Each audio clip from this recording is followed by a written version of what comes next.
अगर आपकी पत्नी मायके जाकर बैठ गई है और आप उसको लाना चाहते हैं तो आपको क्या करना चाहिए, जानें आज की इस वीडियो में।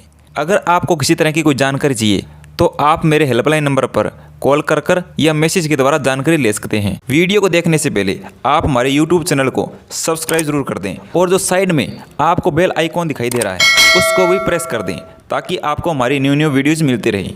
अगर आप अपनी पत्नी को अपने पास वापस लाने के लिए सेक्शन 9 का केस करने जा रहे हैं तो आप पहले इस वीडियो को पूरा देख लें। जब पत्नी अपने मायके जाकर बैठ जाती है तो पति उसको वापस लाने के लिए सेक्शन 9 का केस करते हैं।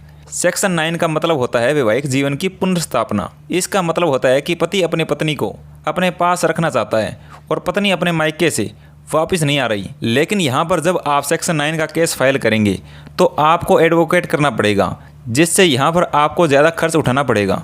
सेक्शन 9 का जो केस होता है उसमें यह बात स्पष्ट बताई जाती है कि पति ने पहले अपनी पत्नी को घर वापस लाने के लिए काफ़ी प्रयास किया लेकिन वो नहीं आई। इसके बाद पति ने निराश होकर कोर्ट में सेक्शन 9 का केस फाइल किया। तो आपको सबसे पहले जब आपकी पत्नी अपने मायके जाकर बैठ जाती है तो आप उससे बात करें और उसको प्यार से समझाएं और उसे वापस अपने घर लाने का प्रयास करें। हो सकता है कि आपकी पत्नी यहाँ से रूठ के गई हो या और भी कोई छोटा मोटा रीज़न हो सकता है, जैसे कि घर के काम को लेकर या किसी चीज़ को लेकर। तो इसलिए पहले आपको आपकी पत्नी को जितना हो सके समझाना है और सीधा कोर्ट में नहीं जाना, क्योंकि काफ़ी बार क्या होता है कि जब आप कोर्ट में सेक्शन 9 का केस करते हैं तो उसके बाद आपकी पत्नी को कोर्ट के द्वारा नोटिस कर बुलाया जाता है। तो उस समय आपकी पत्नी ये बोल सकती है कि मैं तो घर वापस आना चाहती थी, ये मुझे लेने ही नहीं आई। तो इससे आप पर कोर्ट का समय खराब करने का आरोप लग सकता है।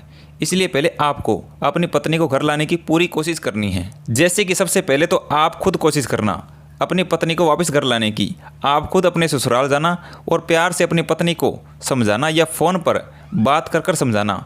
अगर फिर भी बात न बने तो अपने परिवार की या अपने समाज के कुछ समझदार लोगों को साथ लेकर अपने ससुराल जाना और अपनी पत्नी को समझाने की पूरी कोशिश करना। और यदि आप सेक्शन 9 का केस करते हैं और आपकी पत्नी उसके बाद वापस आ जाती है तो यहाँ पर आपका अपने ससुराल वालों के साथ रिश्ता थोड़ा ख़राब हो सकता है। और मैं ये नहीं कहता कि आप कोर्ट ना जाएं, आप कोर्ट का सहारा लें, लेकिन आखिर में जब सब रास्ते बंद हो जाएं, जब आपने सब प्रयास कर लिए और फिर भी आपकी पत्नी वापस आपके घर नहीं आई, फिर आप उसका इंतज़ार ना करें और आप कोर्ट में सेक्शन 9 का केस करें। जब आप कोर्ट में सेक्शन 9 का केस करेंगे उसके बाद आपकी पत्नी को कोर्ट से नोटिस जाएगा। उसके बाद आप देखें कि आपकी पत्नी उस नोटिस मिलने के बाद कोर्ट में उपस्थित होती है या नहीं। अगर आपकी पत्नी कोर्ट में उपस्थित नहीं होती है तो आप सेक्शन 9 के आधार पर तलाक का भी केस फाइल कर सकते हैं और सेक्शन 9 का निर्णय आपके पक्ष में आ जाएगा और एक्स पार्टी ऑर्डर हो जाएगा। उसके बाद आप तलाक का केस फाइल कर सकते हैं और इस आधार पर आसानी से आपको तलाक भी मिल सकता है।